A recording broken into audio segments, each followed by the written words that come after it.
प्रधानमंत्री नरेंद्र मोदी इस समय Indian school of business Hyderabad में दीक्षांत समारोह में शिरकत करने पहुंच चुके हैं। वहां से आप सीधा प्रसारण देख रहे हैं।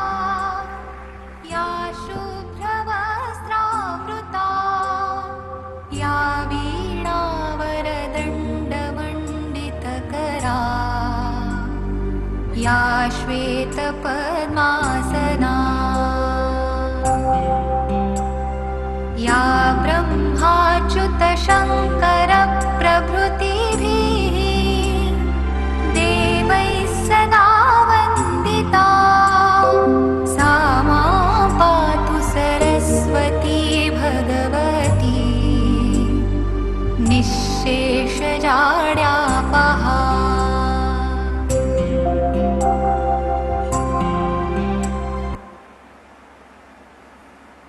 Please be seated.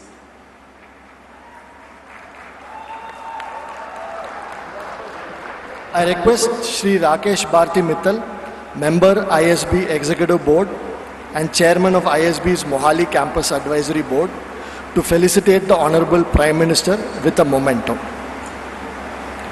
The Honorable Prime Minister is being presented with a kavod, a portable storytelling device modeled on temples. The kavod has origins in Rajasthan. It captures the highlights of ISB through its 20 years and tells the story of the school's evolution in a unique and visually rich manner. Each panel of the kavod represents an aspect of the school that has helped it create impact for its various stakeholders. I now request Dean Madan Pilotla to welcome the Honorable Prime Minister and the other dignitaries on the dais.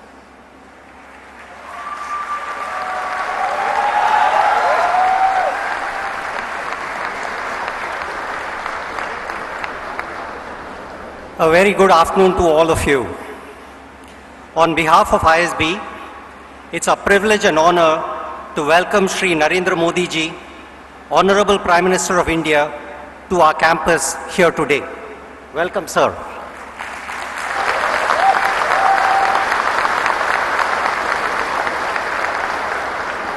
I cannot think of a better way to celebrate ISB's 20th years and the very first combined graduation of students from our Mohali and Hyderabad campuses.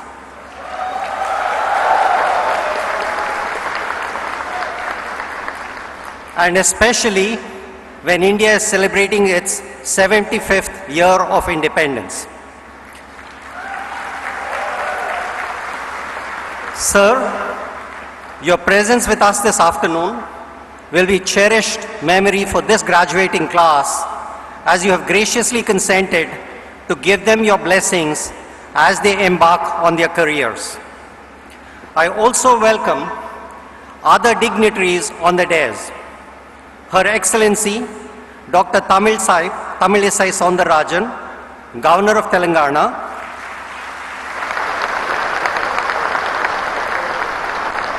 Union Minister, Shri G. Kishan Reddy, Shri Srinivas Yadav, Minister in the Government of Telangana,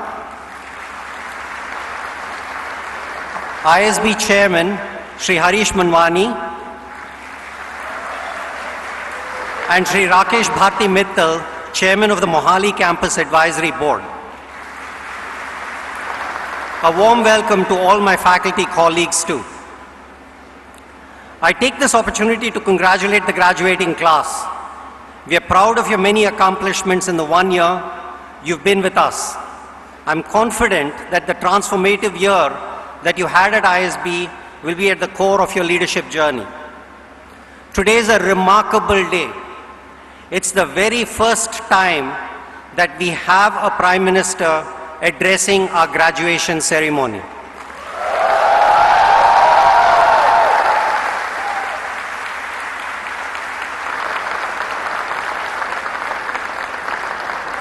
The school was inaugurated in 2001 by Prime Minister Vajpayee ji, and it was designed to be a research-driven, independent management institution in India that produced leaders for India and the world. The outcomes of our hard work over the 20 years are evident. We have been consistently ranked among the top business schools in the world and have also consistently held the #1 position in India over several years in all the major rankings.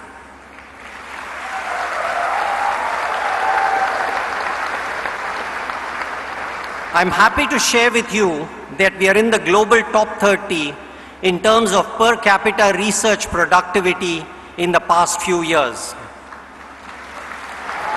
Our faculty are attempting to solve India-centric problems through rigorous research-led insights. Whether it is in finance or economics, marketing or operations, our faculty's rigorous research serves as a benchmark for global scholarship in management. One example among many.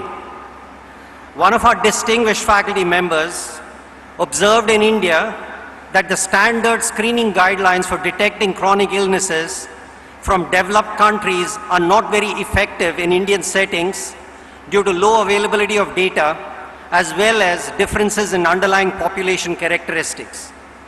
This faculty and his research team used data from a large program run by a social enterprise in Hyderabad to calibrate a machine learning model. The model outperforms American and UK guidelines in detecting more diabetic and hypertensive cases at lower costs.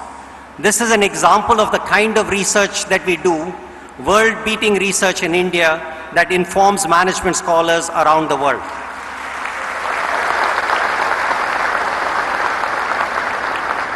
Honorable Prime Minister, as the school is now entering its 3rd decade, we aspire to be a resource for the nation and play our part in achieving the positive transformation that has been the centerpiece of your leadership.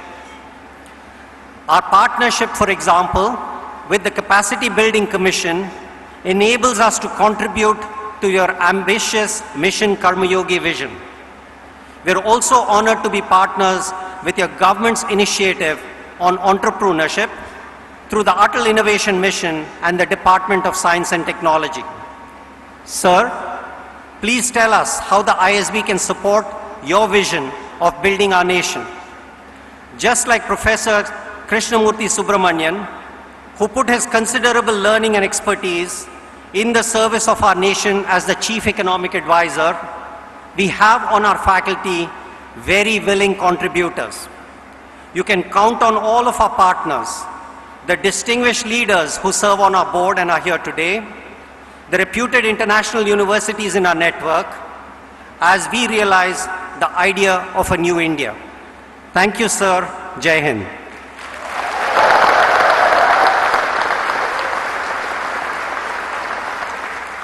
Thank you, Dean. I now invite Shri Harish Manwani, Chairperson, ISB Executive Board, to address the gathering.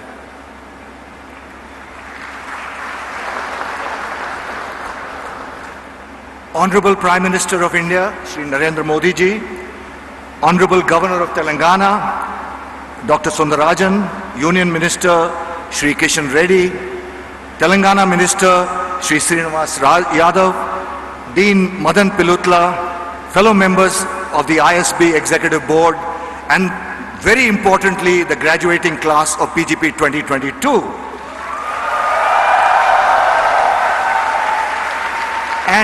And of course, the faculty and staff. A very good afternoon to all of you.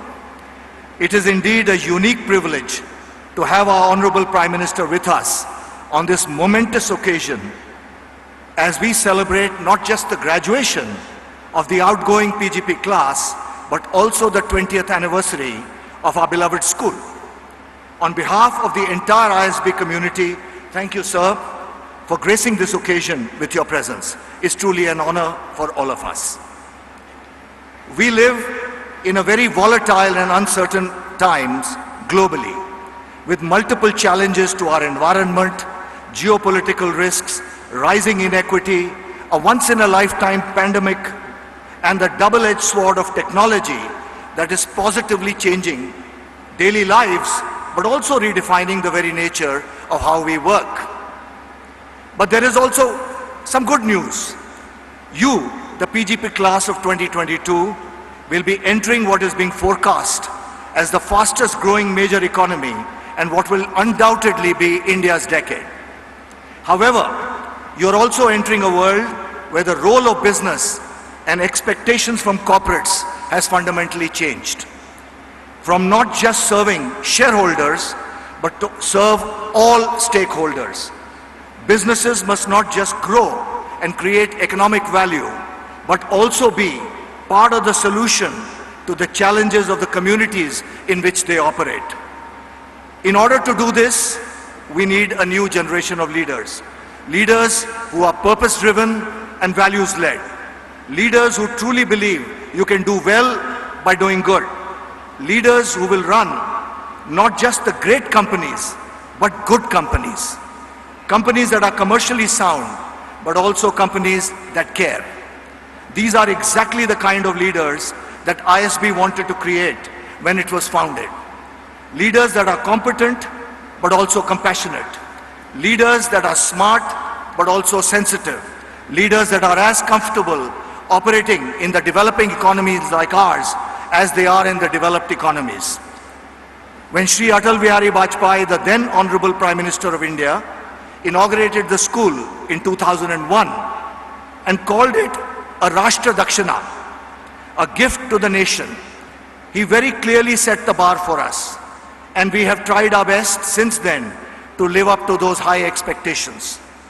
Honorable Prime Minister, you would be delighted to know that over the last several years, ISB has consistently been ranked first amongst Indian business schools, amongst the top 5 in Asia and the top schools in the world in several prestigious global MBA rankings. So congratulations to all of you. More importantly, we have produced 13,500 alumni, 600 of whom are entrepreneurs. 11 of them have gone to found unicorn startups, and more than 550 of them are working in senior executive positions across the world. This does not include thousands of others who have benefited from our executive education program in public and private sector. These are remarkable achievements for a not-for-profit institution which is just 2 decades old. None of this, of course, would have been possible without the unstinted support and collaboration with the central and state government over the years. Honorable Prime Minister, you have spoken about Amrit Kal, our opportunity to work towards a strong, developed and inclusive India. Looking ahead, ISB would like to play its part in developing business leaders with that shared vision and importantly the capabilities to build solutions for an Atmanirbhar India of the future, while also setting an example to the rest of the world. To you, the graduating class of 2022, I ask you to fulfill this grand vision and play your part in nation building.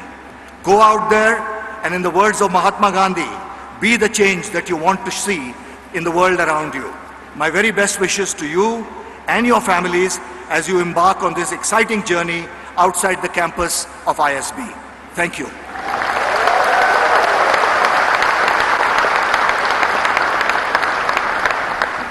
Thank you, Shri Manwani.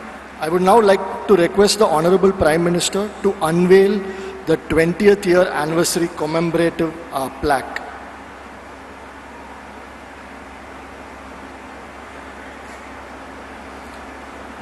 The plaque captures the essence of values ingrained in ISB as an institution. The banyan tree is a symbol of deep-rootedness and longevity, and the Gangalam bowl represents the fountain of knowledge that the school forever aspires to be. The 20 birds represent 20 years since the inception of the school, and the clouds are illustrative of the positivity with which ISB looks ahead to the future. This plaque was designed by artist Tota Lakshmi Narayana. I now invite the Postmaster General to present the first copy of ISB My Stamp and the special cover to the Honorable Prime Minister.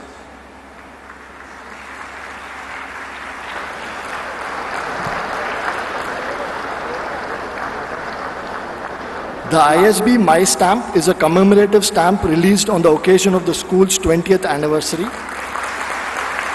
Released along with a special cover and seal. It shows an artistic depiction of ISB's campuses in Hyderabad and Mohali, conveying the one school, two campuses philosophy. The first copy of the ISB My Stamp is being presented to the Honorable Prime Minister. Thank you, sir. It is now time to distribute the certificates and awards to the meritorious students. We are recognizing the following student award winners today. The ISB Scholar of Excellence Award honors 3 students who rank first, second and third by cumulative grade point average in the graduating class on each campus. Of the 6 Scholars of Excellence across campuses, the student with the highest CGPA receives the gold medal. The Chairperson's Award for Excellence in Leadership to the Best All-Rounder for Academic Excellence as well as Excellence in Leadership. And the ISB Parameshwar Godrej Award, which is given to a woman student who has shown commitment, compassion, and has contributed towards the social or non-profit sector. I kindly request the Honorable Prime Minister to present the awards to the students. I request the students to come forward as I read out their names. The gold medalist for the PGP class of 2022 is Abhijit Ramsevak Mukekar. He is also a Scholar of Excellence. The other Scholars of Excellence from both campuses are Charu Bharadwaj,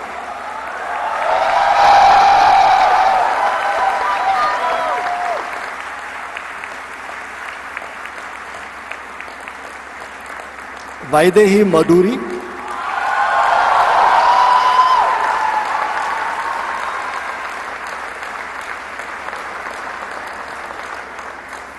Bikram Singh Bisht,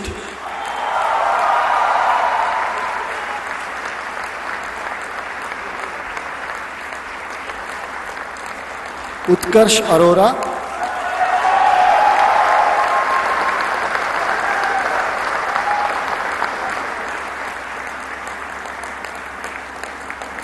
and Pradeep Kumar Bodige.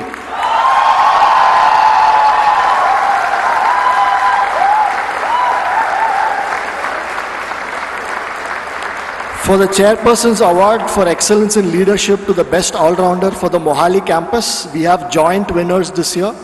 We have Pranjal Zambre,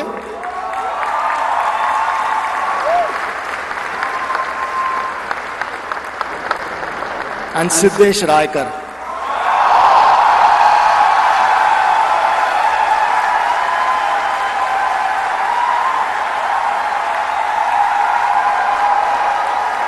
For the Hyderabad campus, the Chairperson's Award for Excellence in Leadership to the Best All-Rounder goes to Raghav Chopra.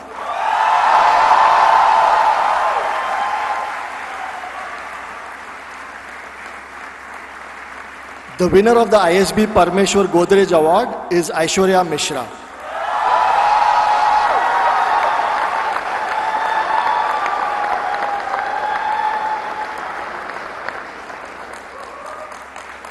Thank you, Honorable Prime Minister, for recognizing the student award winners. The ISB now confers the postgraduate program in management on the entire class of 2022. Congratulations and best wishes to all the graduating students. I now invite the Honorable Prime Minister to deliver his address.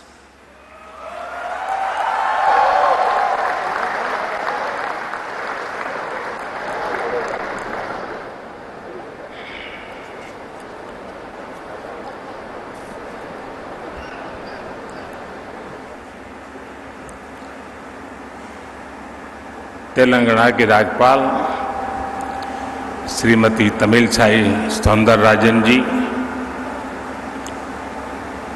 केंद्रीय मंत्रिमंडल के मेरे सहयोगी श्री जी कृष्ण रेड्डी जी, तेलंगाना सरकार के मंत्री, Indian school of business executive board के chairman, dean, अन्य प्रोफेसर्स, टीचर्स, पेरेंट्स और मेरे प्यारे युवा साथियों,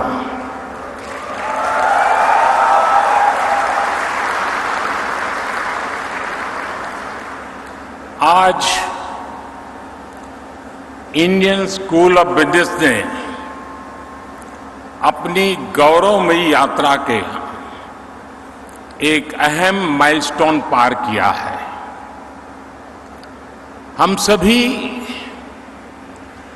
आईएसबी की स्थापना के 20 साल पूरे होने को सेलिब्रेट कर रहे हैं।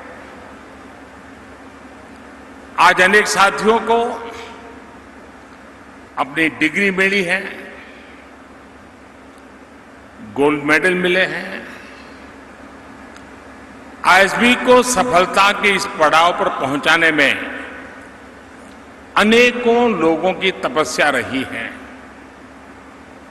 मैं आज उन सभी को याद करते हुए आप सभी को, आईएसबी के प्रोफेसर्स, फैकल्टी, सभी स्टूडेंट्स को, पेरेंट्स को, आईएसबी के एल्यूमनाइज को बहुत बहुत बधाई देता हूं।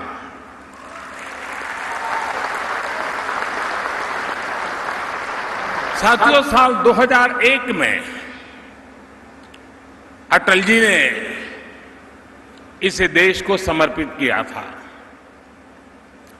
तब से लेकर आज तक लगभग 50,000 एग्जीक्यूटिव यहां से ट्रेन होकर निकले हैं। आज आईएसबी एशिया के टॉप बिजनेस स्कूलों में से एक है।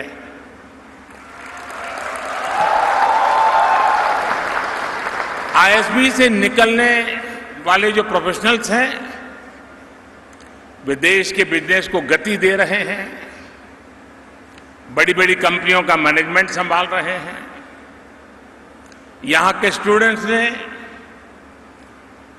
अनेक स्टार्टअप बनाए हैं, अनेकों यूनिकॉर्न्स निर्माण में उनकी भूमिका रही है। ये आईएसबी के लिए उपलब्धि तो है ही, पूरे देश के लिए गर्व का विषय भी है। साथियों, मुझे बताया गया है कि ये हैदराबाद और मोहाली कैंपस की पहली ज्वाइंट ग्रेजुएशन सेरेमनी है। आज जो स्टूडेंट्स पास होकर निकल रहे हैं, उनके लिए ये इसलिए भी खास है क्योंकि इस समय देश अपनी आजादी के 75 वर्ष का पर्व मना रहा है, अमृत महोत्सव मना रहा है। हम बीते 75 साल की उपलब्धियों को देख रहे हैं और आने वाले 25 साल के संकल्पों का रोड मैप भी बना रहे हैं। आजादी के इस अमृत काल में आने वाले 25 साल के लिए जो संकल्प हमने लिए हैं, उसकी सिद्धि में आप सभी की बहुत बड़ी भूमिका है। और आज भारत में जो आशा है, लोगों में जो आत्मविश्वास है, नए भारत के निर्माण के लिए जो इच्छा शक्ति है, वो आपके लिए भी अनेक संभावनाओं के द्वार खोल रही है। आप खुद देखिए, आज भारत G20 देशों के समूह में फास्टेस्ट ग्रोइंग इकोनॉमी है।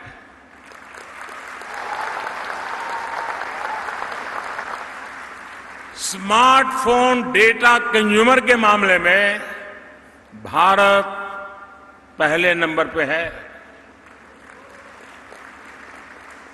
इंटरनेट यूजर्स की संख्या को देखें तो भारत दुनिया में दूसरे नंबर पर है। ग्लोबल रिटेल इंडेक्स में भी भारत दुनिया में दूसरे नंबर पर है।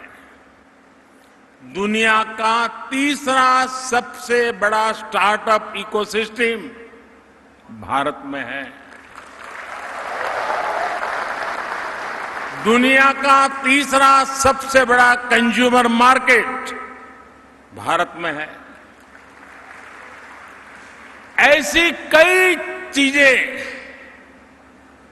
मैं आपके सामने रख सकता हूं, गिना सकता हूं। कोरोना जैसी वैश्विक महामारी में हम सबने और दुनिया ने भारत का सामर्थ्य देखा है। सदी की इस सबसे बड़ी आपदा में ग्लोबल सप्लाई चेन्स में इतना बड़ा डिस्रप्शन हुआ, फिर युद्ध ने भी इस संकट को और बढ़ा दिया। इन सब के बीच भी भारत आज ग्रोथ के एक बड़े केंद्र के रूप में उभर रहा है। पिछले साल भारत में अब तक का सबसे ज्यादा रिकॉर्ड एफडीआई आया। आज दुनिया ये महसूस कर रही है कि इंडिया मीन्स बिजनेस,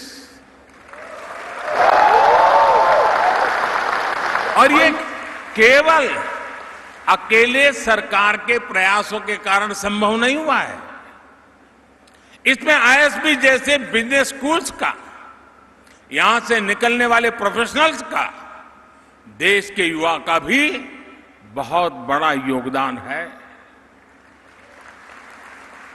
चाहे स्टार्टअप्स हो या ट्रेडिशनल बिजनेस हो, चाहे मैन्युफैक्चरिंग हो या सर्विस,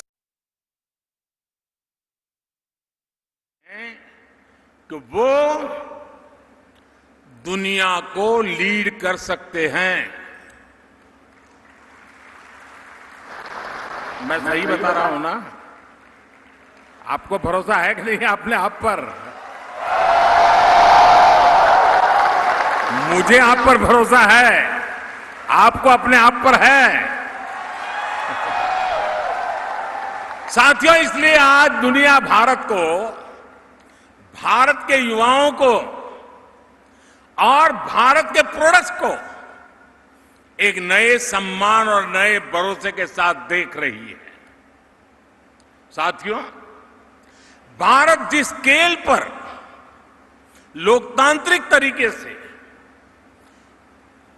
अनेक चीजें अपने यहां कर सकता है, जिस तरीके से हम यहां कोई नीति या निर्णय लागू कर सकते हैं, वो पूरी दुनिया के लिए अध्ययन का, सीखने का विषय बन जाता है। और इसलिए हम अक्सर इंडियन सॉल्यूशंस को ग्लोबली इंप्लीमेंट होते हुए देखते हैं। और इसलिए मैं आज इस महत्वपूर्ण दिन पर आपसे कहूंगा कि आप अपने व्यक्तिगत लक्ष्यों को देश के लक्ष्यों के साथ जोड़िए। आप जो सीखते हैं, आपका जो भी अनुभव होता है, आप जो भी इनिशिएटिव लेते हैं, उससे देश हित कैसे सधेगा, इस बारे में हमेशा सोचना चाहिए। जरूर सोचिए। आज देश में चाहे ईज ऑफ डूइंग बिजनेस के लिए अभियान हो, 1,500 से ज्यादा पुराने कानूनों और हजारों कंप्लायंसेस को समाप्त करने का काम हो, टैक्स के अनेकों कानूनों को समाप्त करके जीएसटी जैसी पारदर्शी व्यवस्था का निर्माण हो, एंटरप्रेन्योर्स और इनोवेशंस को बढ़ावा देना हो, नई स्टार्टअप पॉलिसी हो, ड्रोन पॉलिसी हो, अनेक नए सेक्टर्स को खोलना हो, 21वीं सदी की आवश्यकताओं को पूरा करने वाली नेशनल एजुकेशन पॉलिसी को लागू करना हो, ये सारे बड़े बदलाव आप जैसे युवाओं के लिए ही तो हो रहे हैं।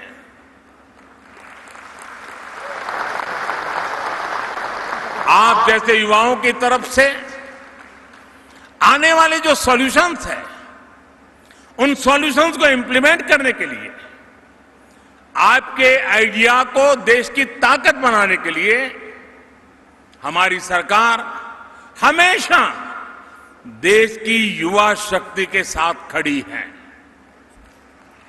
साथियों, आपने सुना होगा, कई बार एक बात को मैं बार बार दोहराता भी हूं और अक्सर मैं कहता हूं, रिफॉर्म, परफॉर्म, ट्रांसफॉर्म की बात करता हूं। ये मंत्र देश में आज जो गवर्नेंस है उसे डिफाइन करता है। ये आप जैसे मैनेजमेंट के स्टूडेंट्स, प्रोफेशनल्स के लिए भी बहुत अहम। मैं ये सारी बातें आपको इसलिए बता रहा हूं क्योंकि आप लोग यहां से निकलने के बाद बहुत सारे पॉलिसी डिसीजंस लेने वाले हैं।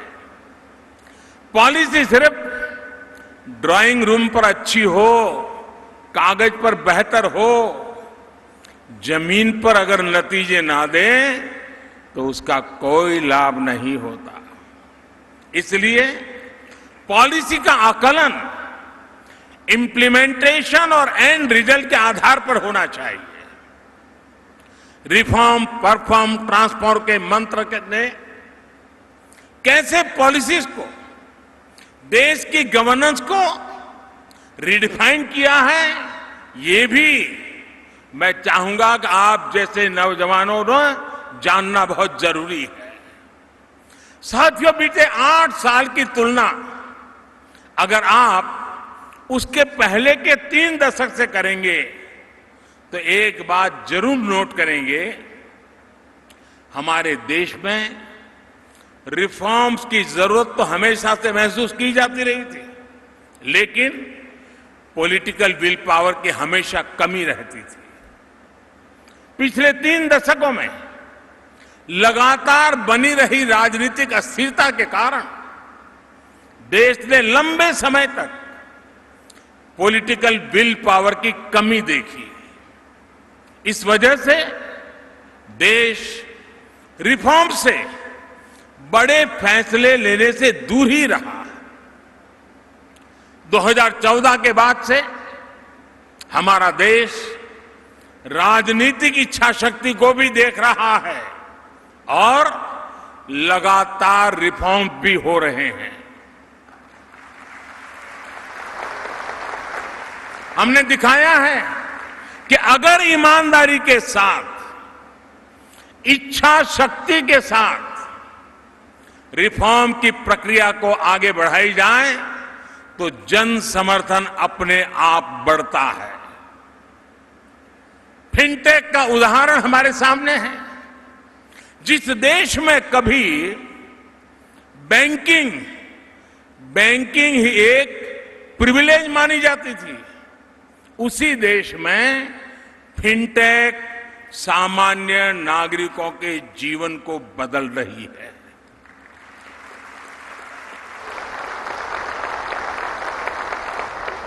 जहां कभी बैंकों के प्रति भरोसा कायम करने के लिए बहुत सारी मेहनत करनी पड़ती थी, वहां अब दुनिया की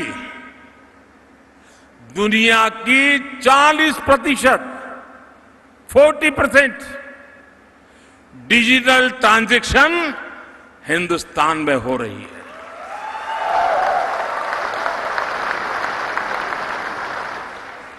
हमारे हेल्थ सेक्टर को भी ये माना जाता था कि किसी बड़ी चुनौती को रिस्पॉन्ड नहीं कर पाएगा, लेकिन हेल्थ सेक्टर में रिफॉर्म की देश की इच्छा शक्ति का परिणाम हमने 100 साल की सबसे बड़ी महामारी के दौरान अनुभव किया है। कोरोना ने जब दस्तक दी, तब हमारे पास पीपीई किट्स बनाने वाले मैन्युफैक्चरर ना के बराबर थे। कोरोना स्पेसिफिक जरूरी इंफ्रास्ट्रक्चर भी नहीं था, लेकिन देखते ही देखते 1100 से अधिक पीपीई मैन्युफैक्चरर्स का नेटवर्क भारत में तैयार हो गया। कोरोना की टेस्टिंग के लिए भी शुरुआत में कुछ दर्जन लैब थी। बहुत कम समय में देश में 2500 से अधिक टेस्ट लैब्स का नेटवर्क बन गया। कोविड वैक्सीन के लिए तो हमारे यहां चिंता जताई जा रही थी कि हमें विदेशी वैक्सीन मिल पाएगी भी या नहीं, लेकिन हमने अपनी वैक्सीन तैयार की, इतनी वैक्सीन बनाई कि भारत में भी 190 करोड़ से ज्यादा डोज लगाई जा चुकी है। भारत ने दुनिया के 100 से अधिक देशों को भी वैक्सीन भेजी है। इसी प्रकार मेडिकल एजुकेशन में भी हमने एक के बाद एक अनेक रिफॉर्म किए। इसी का परिणाम है कि बीते 8 सालों में मेडिकल कॉलेज की संख्या 380 से बढ़कर 600 से भी अधिक हो गई है। देश में मेडिकल की ग्रेजुएट और पोस्ट ग्रेजुएट की सीटें 90,000 से बढ़कर 1.5 लाख से ऊपर हो चुकी हैं। साथियों, पिछले 8 वर्षों में देश ने जो इच्छा शक्ति दिखाई है, उसकी वजह से एक और बड़ा बदलाव आया है। अब ब्यूरोक्रेसी भी पूरी शक्ति से रिफॉर्म्स को जमीन पर उतारने में जुटी है। सिस्टम वही है, लेकिन अब नतीजे बहुत संतोषजनक मिल रहे हैं। और इन 8 वर्षों में जो सबसे बड़ी प्रेरणा बनी है, वो है जन भागीदारी। देश की जनता खुद आगे बढ़कर रिफॉर्म्स को गति दे रही है। और हमने ये स्वच्छ भारत अभियान में देखा है। और अब वोकल फॉर लोकल और आत्मनिर्भर भारत अभियान में भी हम जन भागीदारी की ताकत को देख रहे हैं। जब जनता सहयोग करती है तो नतीजे अवश्य मिलते हैं, जल्दी मिलते हैं। यानी सरकारी व्यवस्था में सरकार रिफॉर्म करती है, ब्यूरोक्रेसी परफॉर्म करती है और जनता के सहयोग से ट्रांसफॉर्मेशन होता है। साथियों, ये आपके लिए एक बहुत बड़ी केस स्टडी है। रिफॉर्म, परफॉर्म, ट्रांसफॉर्म की जो ये डायनेमिक्स हैं, वो आपके लिए रिसर्च का विषय है। ISB जैसे बड़े संस्थान को अध्ययन करके, एनालिसिस करके दुनिया के सामने इसे लाना चाहिए। यहां से जो युवा साथी पढ़कर निकल रहे हैं, उन्हें भी रिफॉर्म, परफॉर्म, ट्रांसफॉर्म के इस मंत्र को हर क्षेत्र में लागू करने का प्रयास करना चाहिए। साथियों, मैं आपका ध्यान देश के स्पोर्ट्स इकोसिस्टम में आए ट्रांसफॉर्मेशन की तरफ भी दिलाना चाहता हूं। आखिर क्या कारण है कि 2014 के बाद हमें खेल के हर मैदान में अभूतपूर्व प्रदर्शन देखने को मिल रहा है? इसका सबसे बड़ा कारण है हमारे एथलीट्स का आत्मविश्वास। आत्मविश्वास तब आता है जब सही टैलेंट की खोज होती है, जब टैलेंट की हैंड होल्डिंग होती है, जब एक ट्रांसपेरेंट सिलेक्शन होता है, ट्रेनिंग का, कंपटीशन का एक बेहतर इंफ्रास्ट्रक्चर मिलता है। खेलो इंडिया से लेकर ओलंपिक्स पोडियम स्कीम तक ऐसे अनेक रिफॉर्म्स के चलते आज स्पोर्ट्स को ट्रांसफॉर्म होते हम अपनी आंखों के सामने देख सकते हैं, अनुभव कर सकते हैं। साथियों, मैनेजमेंट की दुनिया में परफॉर्मेंस, वैल्यू एडिशन, प्रोडक्टिविटी और मोटिवेशन, इन बातों पर भी बहुत चर्चा होती है। अगर आपको पब्लिक पॉलिसी में इसका उत्तम उदाहरण देखना है तो आपको एस्पिरेशनल डिस्ट्रिक्ट प्रोग्राम को जरूर स्टडी करना चाहिए। हमारे देश में 100 से अधिक ऐसे जिले थे जो विकास की दौड़ में काफी पीछे थे। देश के लगभग सभी राज्यों में एकाध दो कहीं पर थोड़े ज्यादा ऐसे एस्पिरेशनल डिस्ट्रिक्ट है।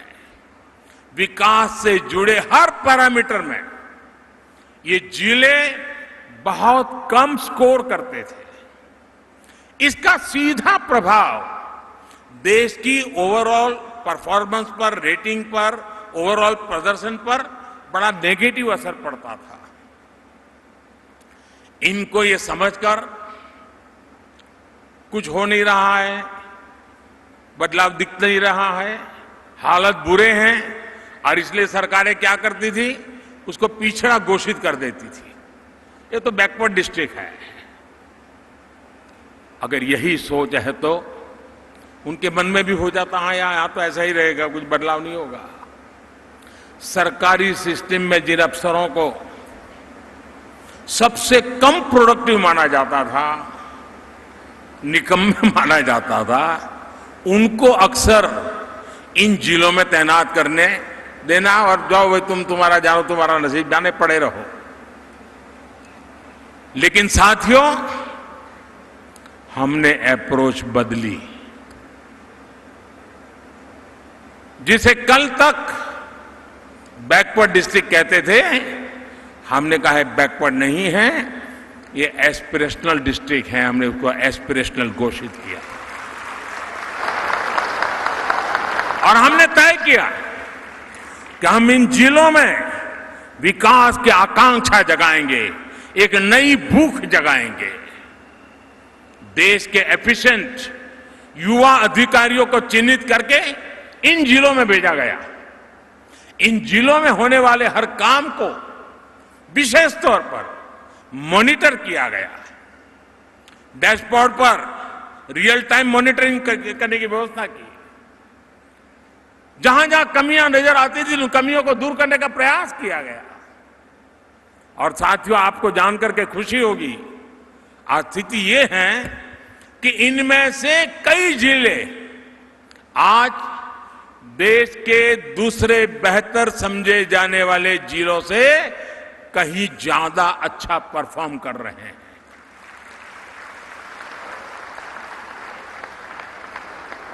जिन्हें कभी पिछड़े जिले कहते थे, देश के डेवलपमेंट पैरामीटर्स को प्रभावित करते थे, वो आज एस्पिरेशनल डिस्ट्रिक्ट बनकर देश के विकास को गति दे रहे हैं। अब हमने राज्यों से कहा है कि इस अप्रोच को और विस्तार दें।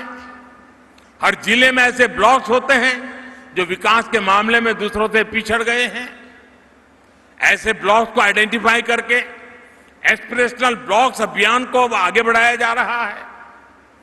देश में हो रहे ये बदलाव, इनकी जानकारी आपको पॉलिसी डिसीजंस में, मैनेजमेंट में बहुत मदद करेगी।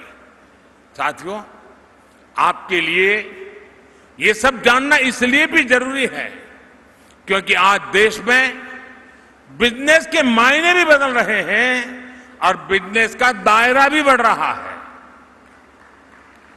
आज भारत में economic landscape small, medium, cottage और यहां तक कि इनफॉर्मल एंटरप्राइज तक में फैल रहा है। ये बिजनेस लाखों लाख लोगों को रोजगार के अवसर दे रहे हैं। इनका सामर्थ्य बहुत ज्यादा है, इनमें आगे बढ़ने का कमिटमेंट बहुत ज्यादा है। इसलिए आज जब देश आर्थिक विकास के नए अध्याय को लिख रहा है तो हमें एक और बात याद रखनी होगी।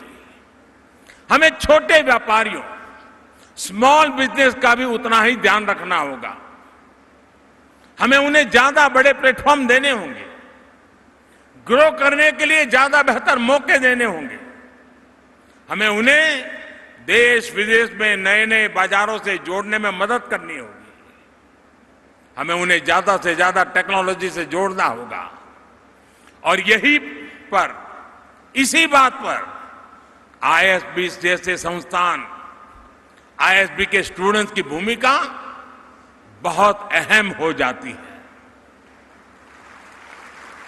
एक फ्यूचर बिजनेस लीडर के तौर पर आप सभी को, हर बिजनेस को और बड़ा और विस्तार करने के लिए आगे आना होगा, जिम्मेवारियां संभालनी होगी।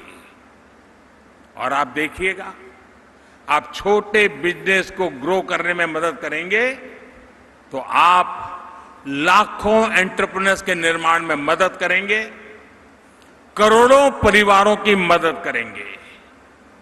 भारत को फ्यूचर रेडी बनाने के लिए हमें सुनिश्चित करना होगा कि भारत आत्मनिर्भर बने। और इसमें आप सभी बिजनेस प्रोफेशनल्स की बहुत बड़ी भूमिका है।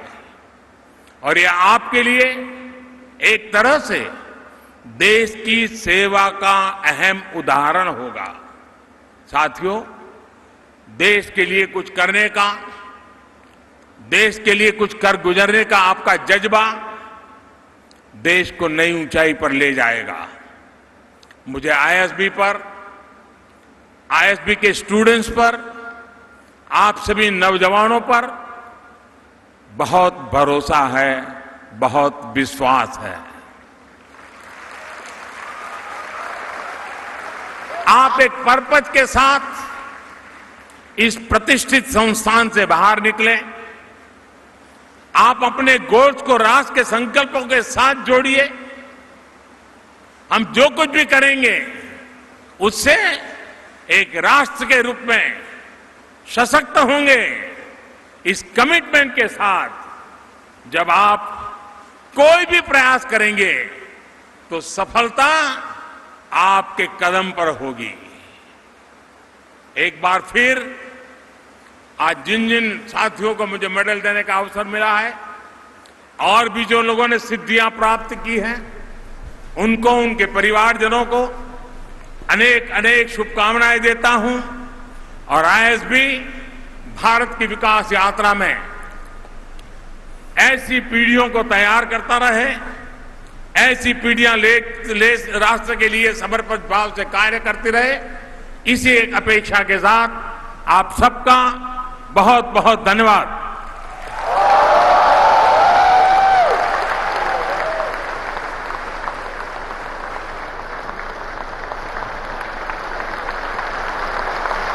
Thank you, sir. Thank you for that wonderful speech.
सीधा प्रसारण आप देख रहे थे हैदराबाद से, जहां पर प्रधानमंत्री नरेंद्र मोदी ने ISB यानी इंडियन स्कूल ऑफ बिजनेस के 20वें स्थापना